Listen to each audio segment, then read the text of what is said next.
Welcome everyone to today's McLaren Minerals Investor Briefing webinar. It's a pleasure to have you with us. My name is Nicola Gazzatti from Investor Relations Consultancy Corporate Storytime. I'm delighted to be joined by Simon Finnis, Managing Director of McLaren Minerals. Simon will be walking us through the company's recently announced significant upgrade to the mineral resource estimate at the 100% owned McLaren Project, located in the Eucla Basin of Western Australia. Following Simon's presentation, we will open the floor for a Q&A session. And if you'd like to submit a question at any time during the webinar, you can do so by using the Q&A function at the bottom of your screen. If we're unable to address your question during the session, we'll follow up with responses after the webinar. So without any further ado, I'm pleased to hand over to Simon. Thanks, Nicola. Good to be here, everybody. I was just commenting this is, in fact, my first webinar, so go gentle. But, of course, I will go through this presentation. I will focus on the resource upgrade and the more recent news, and I'm happy to answer all the questions at the end. So we'll spend a bit of time on questions and always happy to talk to everybody. So here we go. Disclaimer, of course, as per every other presentation you see, please read that at your convenience. Corporate snapshot. This is the same as it's been for some time. Obviously, very experienced board, very experienced in mineral sands and building projects. That's what we want to do. And capital structure there on the right. And of course, at the bottom, the entitlement offer that's out there now. I encourage all shareholders to take up their rights. We will be doing so as directors, and we think it's a fantastic investment with great opportunity. So McLaren Mineral Sands Project, this is the outline of the total resource in yellow. You can see the outline of the indicated resource in red. So the big stories here are that it's gone up from 280 million tonnes on a total resource basis to 529 million tonnes. And the contained ilmenite's gone up to 7 million tonnes from about 4 million tonnes. And indicated has gone up to 249 million tonnes from about 80 million tonnes. So that's just a fantastic upgrade. Everything about this ore body yells out that it's large. We knew that when we started, but we didn't anticipate getting this sort of an upgrade. So we're very happy, clearly.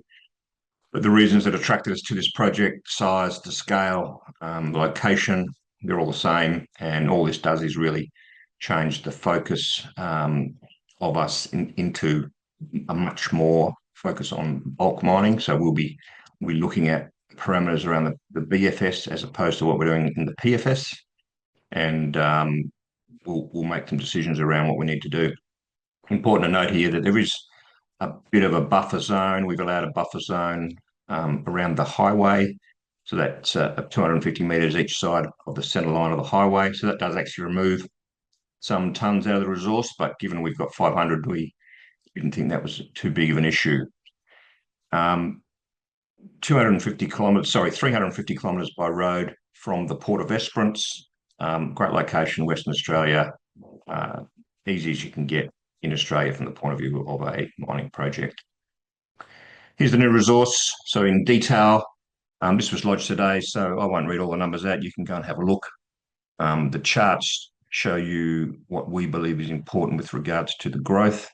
The amount of ilmenite is very important because this is an ilmenite deposit. You know, it's ilmenite dominant. We don't have a lot of rutile zircon leukies. We have them, but there's not much of them, and that's why this is quite a unique little ore body.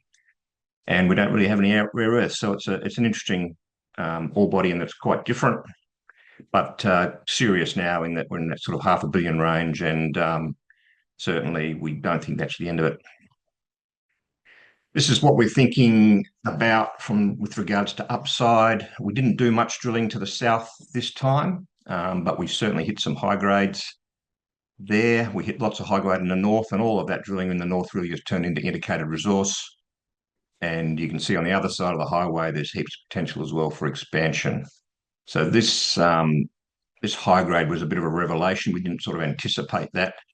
But what we're seeing really is a different lens, a deeper lens, which is high grade. Clearly, a metre at 25% HM is pretty spectacular. We had one in there which was 6 metres at plus 10% HM. So look, some serious numbers.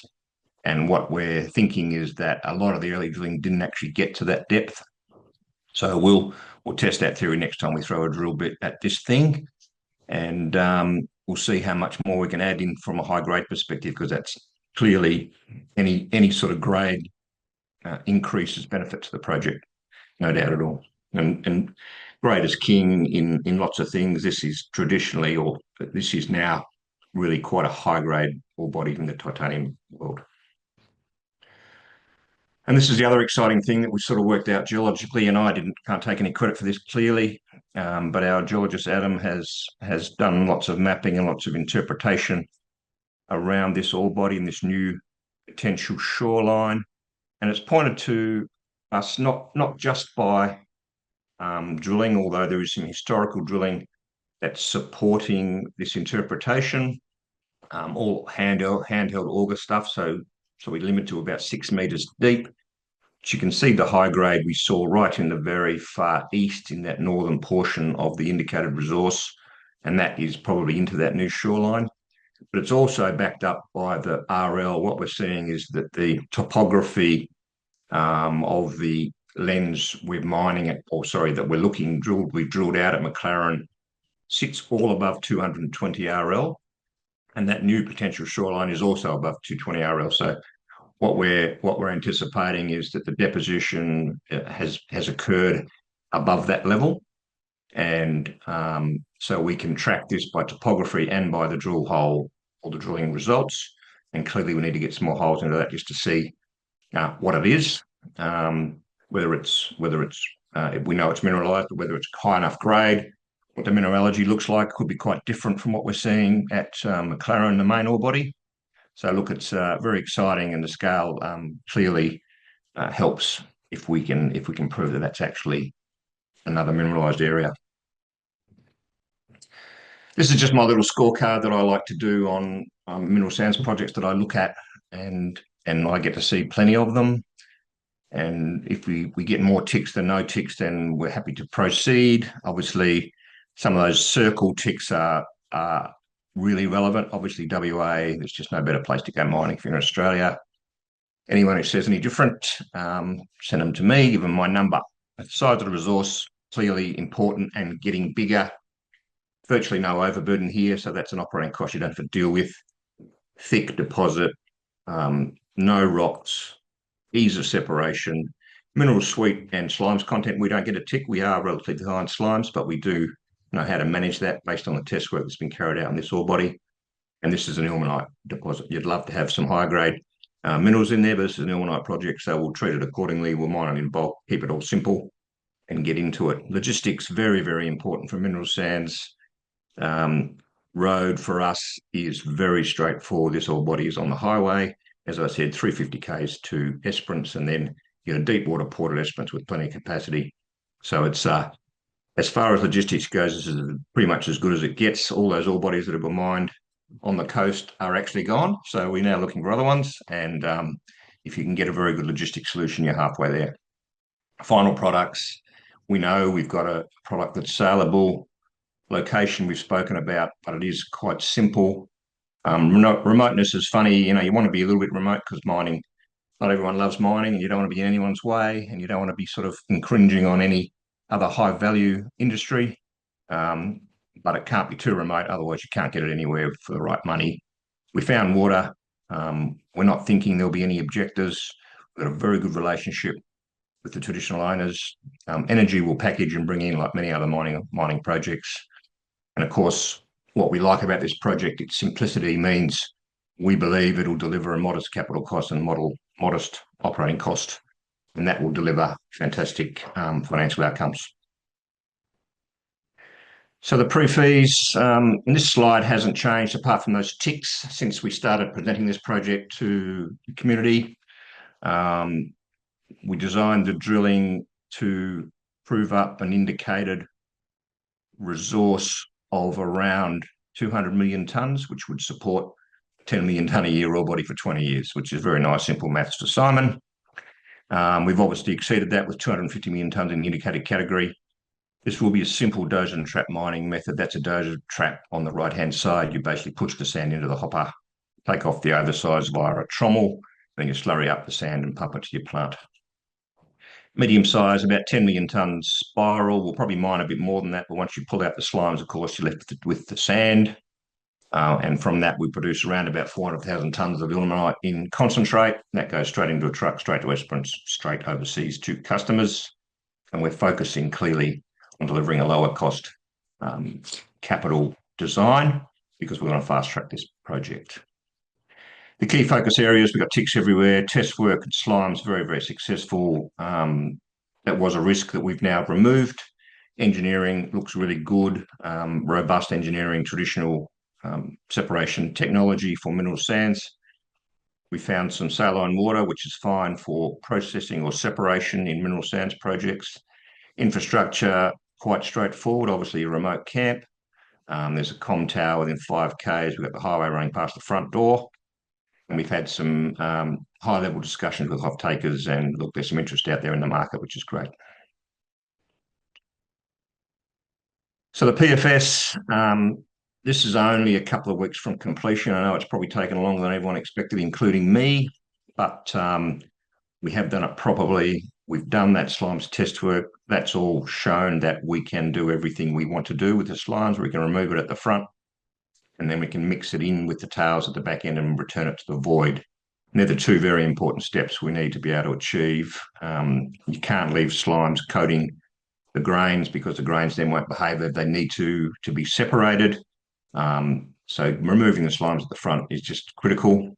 And then being able to dispose of them in the back, again, just as critical because you don't want to leave a big slimy mess behind. This will go straight back into the void that's been mined from, and we'll move forward and rehabilitate as we go. So this is a very, very simple mining and processing or separation program. So everything that we expected to happen during the PFS has happened, and we're very comfortable that this is a robust design. Bit of a schedule. Obviously, this month, all of those things have happened. This month, we updated the resource estimate. We basically completed the studies. I've received the first draft of the CapEx and the OpEx. We're having a finalisation meeting of that this week. From that, we'll be able to finalise the schedule and punch all the numbers into the financial model, and then we'll publish. So that's a matter of weeks away.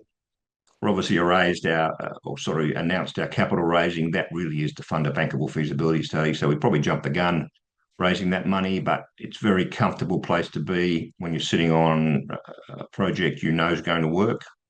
And to fund all that work is critical.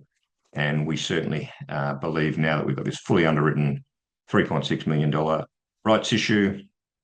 Very good trading in the last few days after the resource announcement leads us to be encouraged that our current shareholders will take up their rights.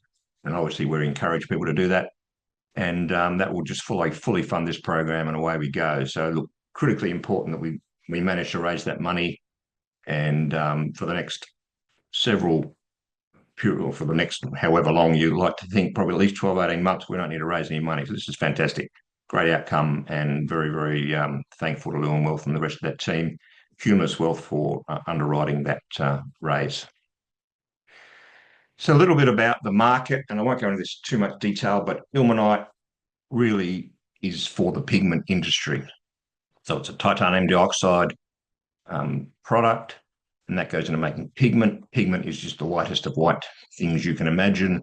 So it's used in paint, it's used in plastics, used in paper, it's used in lots of different things because it's opaque, i.e. you can't see through it, and it's very good for attaching colour. So if you want to attach colour, pigment's a fantastic thing to include in your product. Very small amounts go into titanium metal, which is obviously aeroplanes, aerospace, automotive for the high-end vehicles, and of course replacement joints in humans. So hips, knees, shoulders, all have potentially titanium in them because it's very light, it's very strong, doesn't corrode. So it's fantastic from that perspective. The market's growing, and it's really growing connected to urbanisation. It grows about 3.5% a year on year, has done for a couple of decades.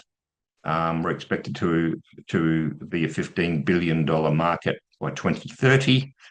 And what we're seeing, as I've spoken about before, is a big shift from more traditional sulfate ilmenite pigment and chloride ilmenite pigment into smelting.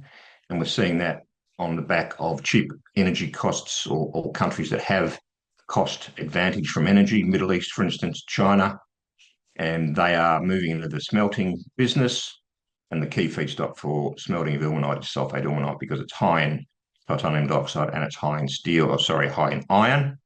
So you are able to tap the iron off, you're able to tap off the TiO2 down further in the smelter, and you've got a payable product plus 90%. So our product is for 94, 95% iron plus TiO2, so it's fabulous for the smelting business.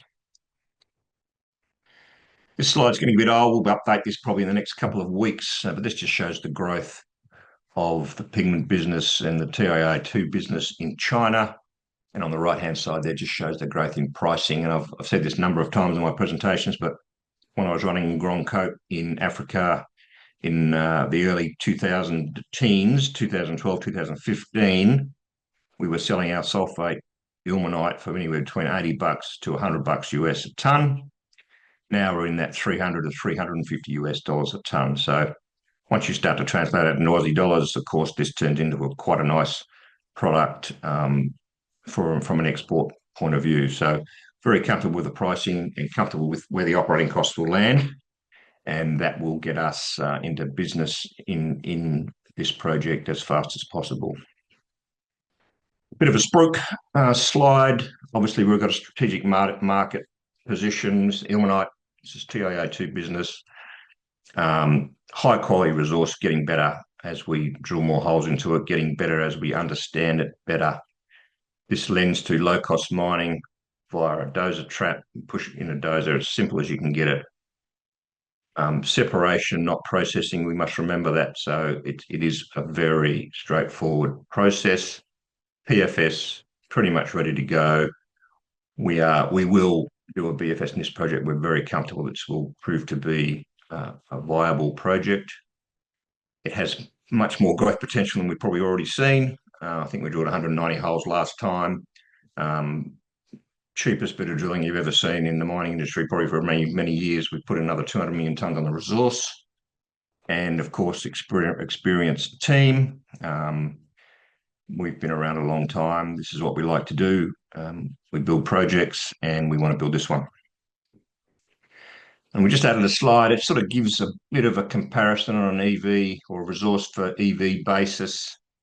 So this has been updated now with a 520 million tonne resource.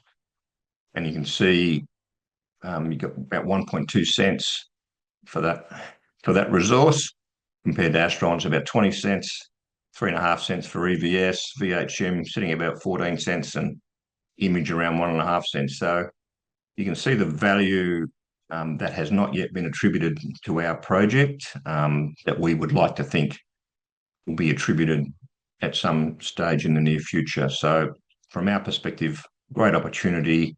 Share price is starting to respond now to the work we're doing, and we certainly still think we're undervalued. And that is all I was going to present, Nicola. So happy to go to questions. Thank you, Simon. That was a great presentation. We'll now move on to our Q&A. My first question for you, Simon, is can you outline the planned drilling program, including the expected spend and the timetable for that work?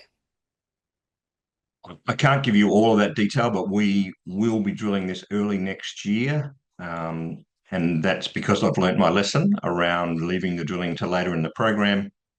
So we want to get that done and dusted early. So we'll certainly do a bit more drilling in part of the main resource. I don't really feel the need to prove up another 500 million tonnes here. I think we have plenty of mineral resource to justify a mining project.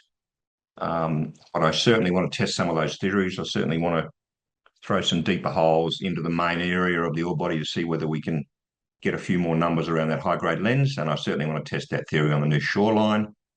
And so the plan would be to put in a drilling program Q1 next year to test those theories. And obviously we'll let the market know when and what we're doing. But that'll be the theory. It'll be around firming up the project, probably doing some variability work, certainly doing enough drilling to get a mining reserve going on and a mine plan for the bankable, and checking out that new shoreline and see what that tells us. Thanks, Simon. My next question for you is, the resource is still open in several directions and you've now identified a second shoreline unit. How could these factors contribute to future resource growth? Well, look, it's already a massive ore body. I think I just mentioned I don't see the point in drilling it's up to 1 billion tonnes. There's probably no point. We want to get into business. We want to get operating. But what I like particularly about the new shoreline is the potential for that to be different. You know, it might be different mineralogy, it might be different grade, more than likely different this and different that. It's certainly a different age. And you know, the main McLaren ore body is quite young. That evidenced by the fact that we haven't seen much leaching. So, you know, there's still lots of iron and there's little of the higher grade TiO2 products. So generally rutile and the leucoxenes have been in the ground longer, so they've naturally leached and the iron's disappeared and the TiO2 content has basically increased.